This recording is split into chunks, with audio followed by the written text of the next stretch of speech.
Ladies and gentlemen, and this is Why Saudi Arabia is Doomed by the channel Kraut. Yes, this video was kind of uploaded recently, as in 2 months ago. But yeah, this video is going to be interesting because only thing I can remember is like a Top Gear news segment where they're talking about oil, Saudi Arabia and things like that, and they just made a joke. I don't know. They also got certain pressure on them because they made that joke, but they're like, you're off to I think James Smith said that, off to carpet with you. So I guess that's the reason. Oil is going to be the reason why Saudi Arabia is doomed. I don't know. We'll see. Crowd is a great channel. He really goes into detail about things. So let's watch it. I think I haven't finished India Pakistan second part yet. Right, I'm gonna do that, but just in no time. Then I'm like, oh, let's do this one first, because I have to basically make that and combine that or something. So yeah, I'll do that tomorrow, I guess. But let's watch this one. This video is sponsored by Ground News. I highly recommend the app or website for anyone who wants to see all sides of the news without browsing through different sites. Ground News is Damn, the audio slow. make the news more transparent and inspire freedom of thought. I have mostly been following news on European sanctions against Russia recently, and this app gives me all the articles reporting on this to read from. It shows you how and where news sources have different biases in reporting and rates the factuality of the sources reporting on it. That is something that very few provide. It really helps crack through insulating bubbles that the over-reliance on just one news source can create. For example, check out this article on Russian oil no longer being transported through Ukraine. Not only do I get a list of all the sources reporting, I can also identify the political biases of those reporting, based on independent monitoring organizations. What's interesting about this story is that the end of Russian energy imports will impact me as a European personally, and will definitely impact politics here as well. It will therefore be interesting to see how people of different political biases or outlets that might be owned by people with economic ties to Russia will write about the sanctions, and to be aware of those biases. Ground News is supported by their subscribers. Go to ground.news/crowd to try it for free, or subscribe for. Look, there's an issue with what if Russia stops the gas, which I don't know if they kind of did, right? I don't remember. What's going to happen in the winter to lots of cold countries in Europe? Right? How are they going to get energy? They're going to freeze to death, this and that. To that, I just thought, like, go back to the basic, I guess. If you're that desperate, just burn some wood. I don't know. It's really hard to make air colder if you're living in a hot environment without electricity. But if you want to make it warmer, just do the conventional shit and just, I guess, burn some wood. I don't know. I know that might feel simplistic, but at least at the last minute thing, that would work. For unlimited access.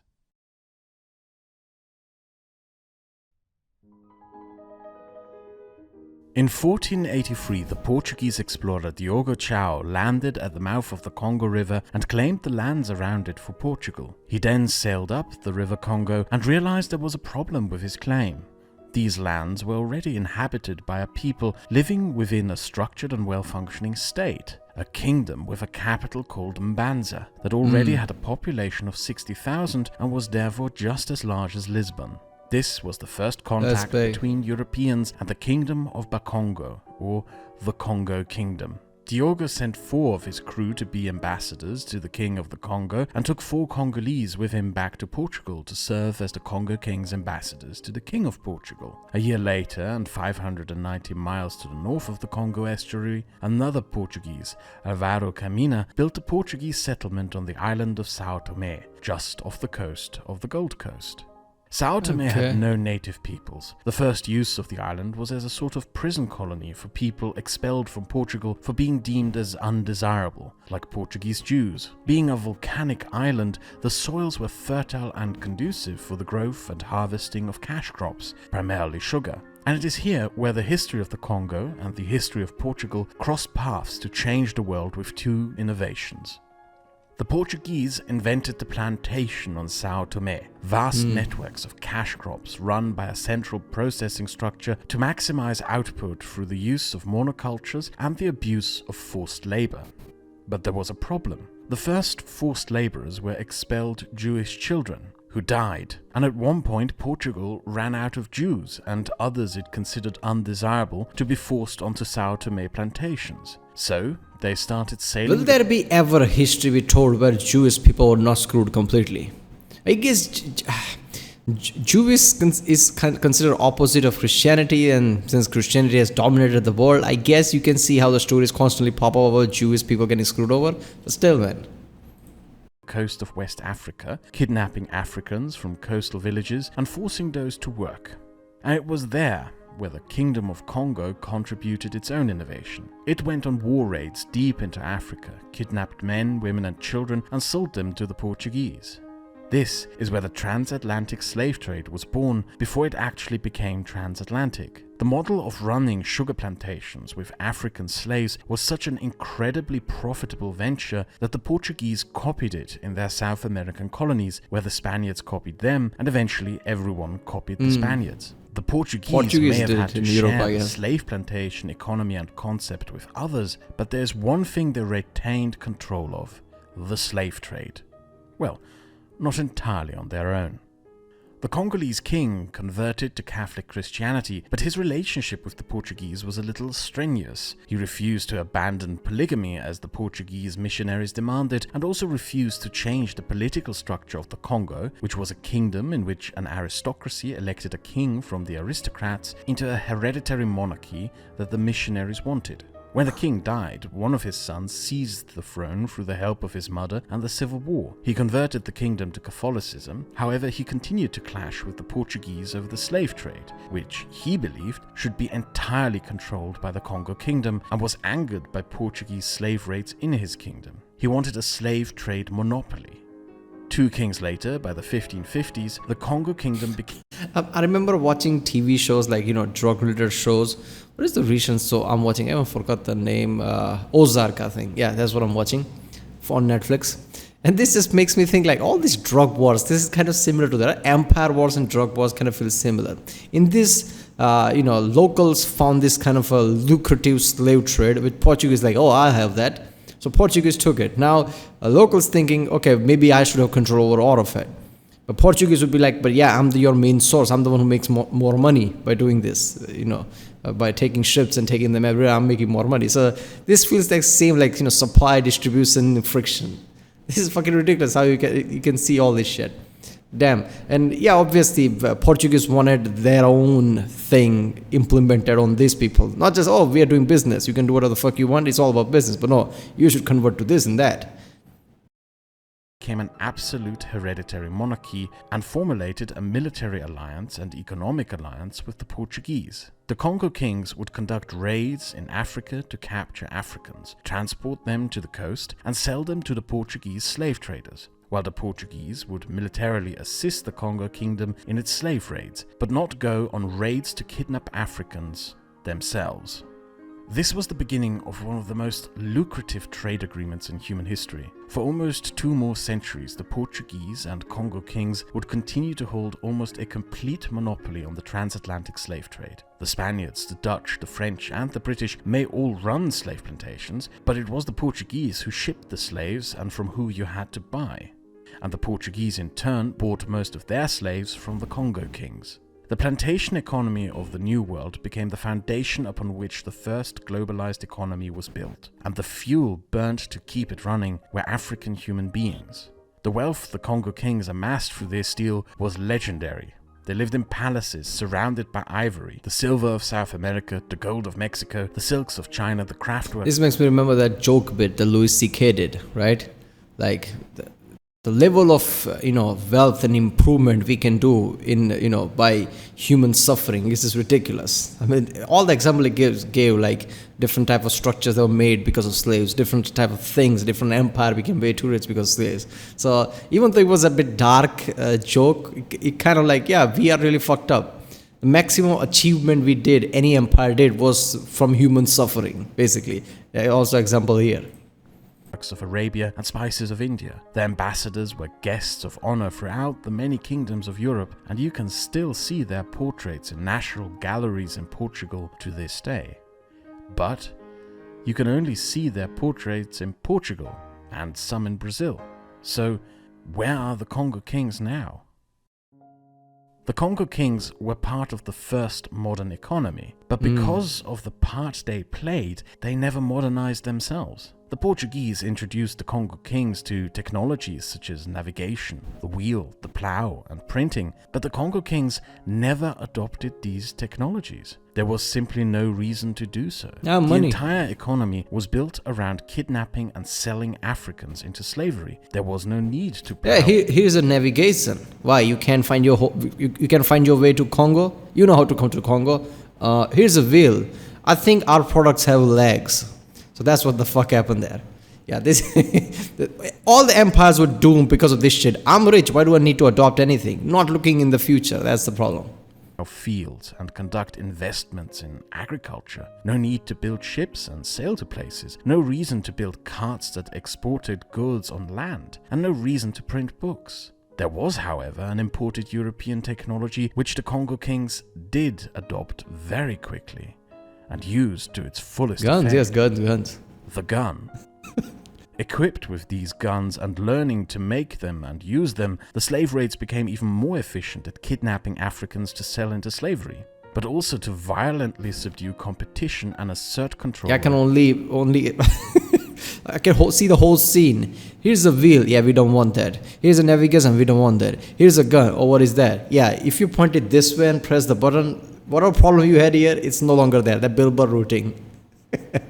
Yeah, we want guns. Slave economy, thereby increasingly destabilizing the region. The economy became built around the institution of slavery in its entirety. The Congo kings even manipulated markets to increase their output, holding back on selling slaves during the Caribbean harvest season to artificially hike up the prices and then sell more at greater profit. But through the economy being entirely built around slavery, slavery also began to deeply impact society and political structures. The Congo Kingdom was an absolute monarchy with an aristocracy that acted as the governors of the regions. By the 1560s, the monarchy also became hereditary. Nevertheless, the laws of the kingdom had always been whatever the king wanted them to be. Taxation was therefore completely arbitrary. New taxes were enforced whenever the king wanted to take something from someone or for other weird reasons. There was a tax that had to be paid for every time the king's hat fell from his head. This arbitrary nature of governance disincentivized any further investment or innovation in economic sectors outside of slavery. Why invest in plows and build on agriculture when the king can just take away whatever you built on a whim?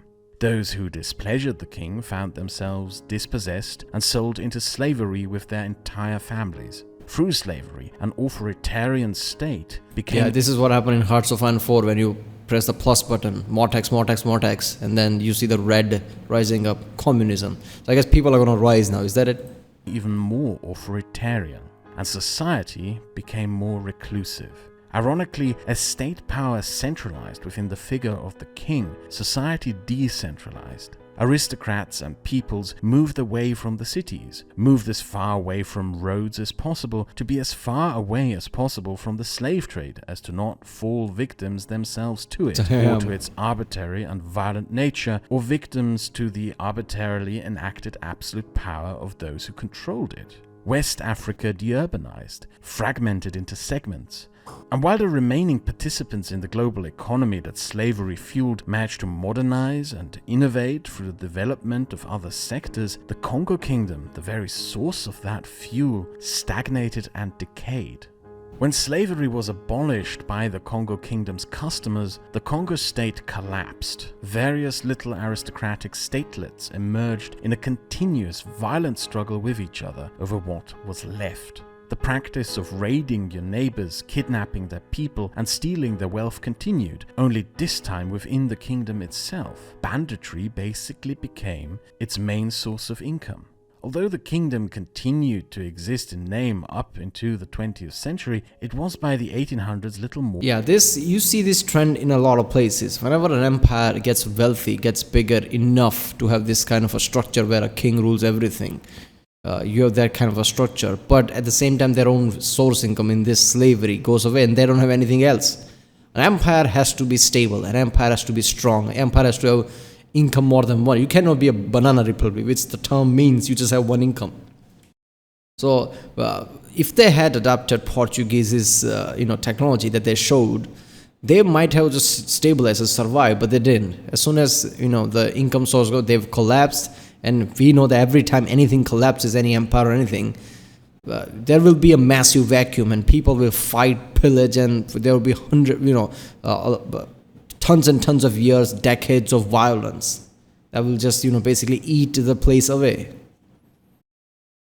And a selection of constantly feuding warlords who, when French colonial officers arrived, had no means to put up a unified resistance against colonization. The last of the Congo kings was made a powerless vassal of the Portuguese, while the rest of his lands were carved up between the French and Belgians. When the Congolese rebelled in 1914, the Portuguese crushed the rebellion and made the lands part of the Angola colony.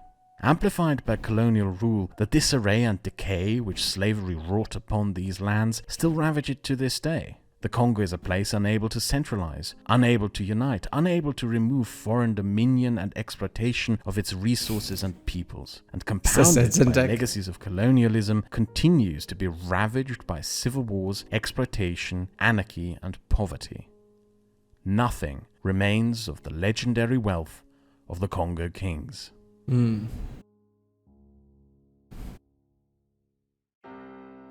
On the 14th of February 1945, the USS Quincy sailed into the Suez Canal. On board was the US President Roosevelt. Dying with only weeks left to live, he had still come personally to conduct a meeting that he believed was essential to the future of the United States and the development of a global economy that could stand up to the Soviets after the Second World War. He met with King Abdulaziz ibn Saud on the ship, and the two men struck a deal.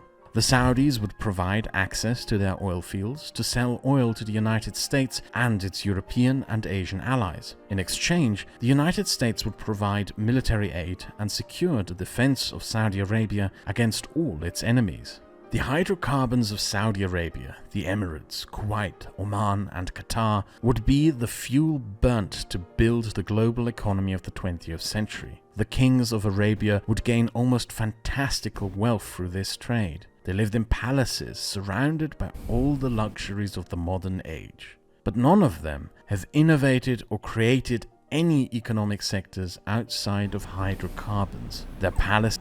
There you go. So he made the whole video explaining one point being that if you don't move with the time and just stuck with your one source of income, when that income goes away, you collapse. So basically this video is that, like, if oil goes away, Saudi Arabia is fucked, basically. I like how he just spent majority of the video just trying to make that point.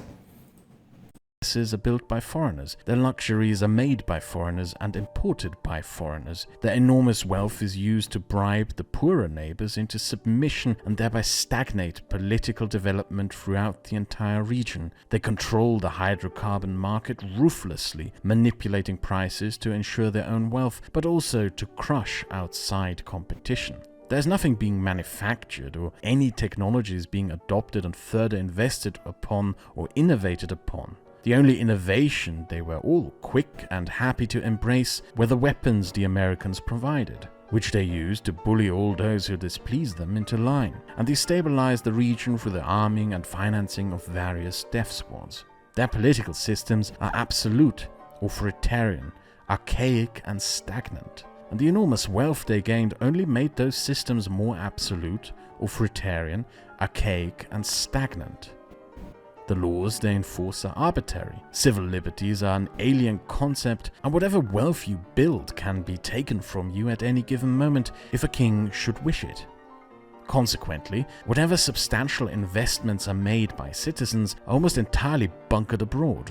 Those who displeasure the king are banished, disappear into dungeons, or are outright murdered. Civil society has consequently retreated into private homes under a social contract that guarantees that they will be left alone as long as they do so. A public civil society or public space does consequently not exist. Civil society is therefore fractured and decentralized, with a deep distrust of everyone, while the state remains all-powerful and centralized as long as it continues to run on the money made through hydrocarbons. If they keep running on hydrocarbons, the future of Saudi Arabia and the Arab Gulf states is to be the next Congo. Seriously. Everything about that screams that, isn't it? Everything about that. Even the recent friction that is happening. how the state is working, how they're making money. Damn. So yeah, like I said, I think James May and Top Gear made that joke, I guess, what, 14 years ago or something. That video is 14 years old.